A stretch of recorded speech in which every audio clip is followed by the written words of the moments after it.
¿Qué tal? Soy Marcos Buñay, estudiante de la carrera de Derecho de la Universidad Nacional de Chimborazo, noveno semestre, y esto es Proyectos de Investigación.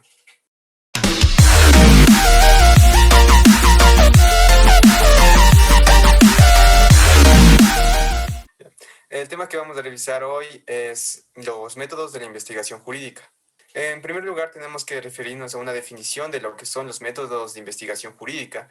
Partiremos diciendo que, en sentido literal, este término o este concepto proviene de la palabra griega métodos o métodos, que se diferencia o que se deriva de las raíces griegas meta, que significa hacia, y odos, que significa camino, por lo que en su conjunción significan el camino hacia algo, es decir, una vía hacia una meta.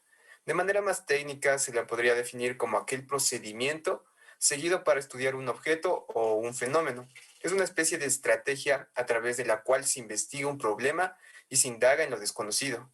O bien, también podría ser visto como el conjunto de instrumentos, técnicas y reglas mediante las cuales se produce el nuevo conocimiento. Ahora bien, sobre la naturaleza de los distintos métodos, en primer lugar tendríamos que abordar la razón o el fundamento de la diferenciación que existen en los métodos.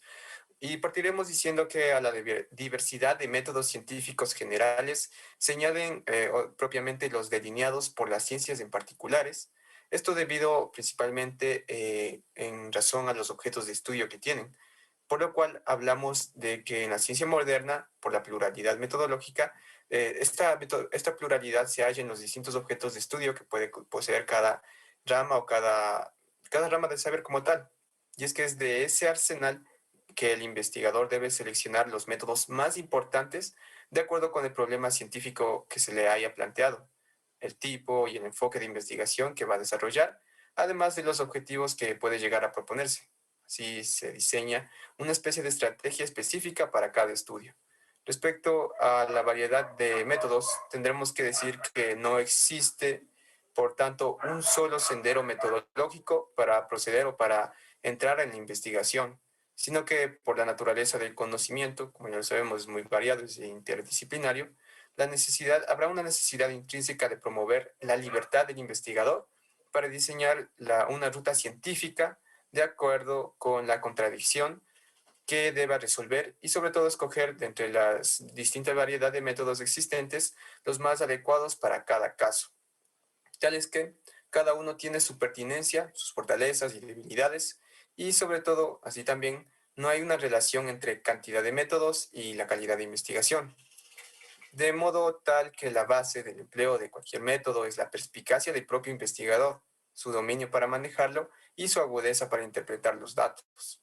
Por lo cual entendemos que existe una gran variedad de métodos determinados por los objetos de estudio de cada rama del saber y sobre todo que de esta variedad el investigador será quien se encargue de elegir cada uno. Ahora, es necesario también partir a dar una distinción de términos. Debemos partir diferenciando lo que es el instrumento de lo que es la técnica.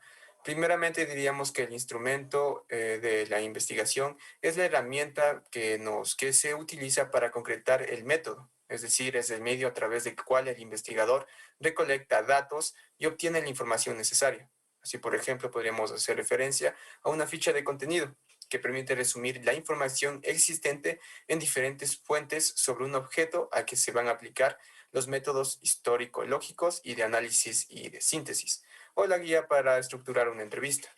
Respecto a lo que es la técnica, diríamos que las técnicas son reglas, operaciones y procedimientos que son necesarios observar para la aplicación adecuada de un método en específico, para que brinde información confiable y válida. Por lo tanto, su connotación es práctica y sobre todo operacional, es decir, es la metodología como tal, a través de la cual se confecciona una ficha y se resumen las fuentes.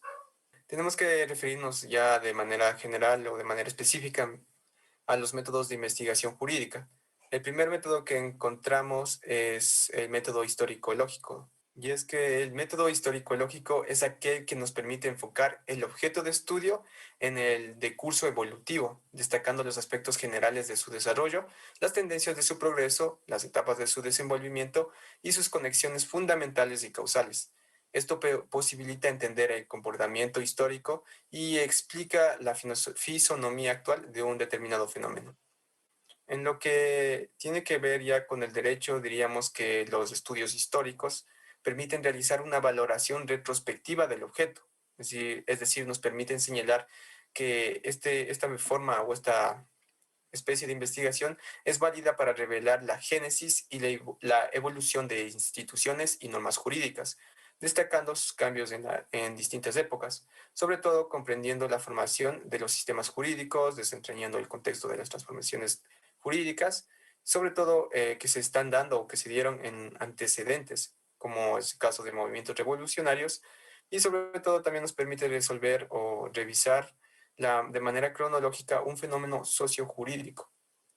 De manera general diríamos que este método se caracteriza porque el objeto es visto desde un punto externo y sobre todo se complementa con un método lógico que nos permite apreciar los aspectos básicos, los rasgos intrínsecos y las conexiones más importantes de aquello. El siguiente método es el de análisis y síntesis. Este método es aquel que posibilita descomponer un objeto, o es decir, el objeto que se está estudiando, en sus elementos para luego proceder a recomponerlo a partir de la integración de estos. Y sobre todo destacar el sistema de relaciones que existe entre las partes y el todo. El análisis es el proceso que permite dividir o separar el objeto en los aspectos o cualidades que lo componen, con el fin de analizar cada uno por separado. Este sucesivo accionar mantiene una relación de fragmentación, examen, reconstrucción, visualización de las interacciones o interconexiones, lo que brinda una especie de visión del objeto esencial para su estudio. Ya en lo que es la rama del derecho, es decir, en la ciencia jurídica, este recurso o es de recurso imprescindible cuando se estudian normas, instituciones, procedimientos, conceptos, entre otras cosas, que necesitan descomponerse entre sus elementos fundamentales o básicos para poder ser caracterizados. Ahora tenemos el método abstracto concreto, que es el que de manera general, este método nos permite enfocar aspectos del objeto de estudio a partir de sus elementos que lo constituyen y sobre todo en base a ellos, abstraerlos de su entorno. Es así que se diferencia lo singular, lo estable y lo esencial de aquello que es secundario, lo cambiable o mutable de lo casual. Las abstracciones es de manera general un proceso mediante el cual se aíslan los elementos y propiedades del resto de los componentes, destacando los nexos esenciales e inasequibles que pasan inadvertidos en una visión global. Ya en la rama del derecho, este procedimiento permite abstraer los objetos jurídicos del entorno socioeconómico y político que los condicionan, lo que de manera general tiende a la finalidad de aislar asépticamente estos elementos para su análisis más técnico, desfragmentándolo en sus elementos o aristas y en lo posterior describir a las mismas. Ahora encontramos el método inductivo-deductivo. Este método es generalmente utilizado de manera conexa. Nos permite establecer generalizaciones a partir de aspectos concretos y determinar lo que hay en común en las individualidades, luego de lo cual se deduce y particularizan nuevamente. El proceso de inducción recorre el camino de lo particular a lo general, ya que a partir de situaciones específicas induce regularidades válidas o aplicables a casos semejantes, obviando lo relativo o cambiante y buscando las formas más estables. El proceso de deducción, por su parte, va de lo general a lo particular e implica sistematizar conocimientos y establecer inferencias que se aplican a varias situaciones y casos pertenecientes a un conjunto.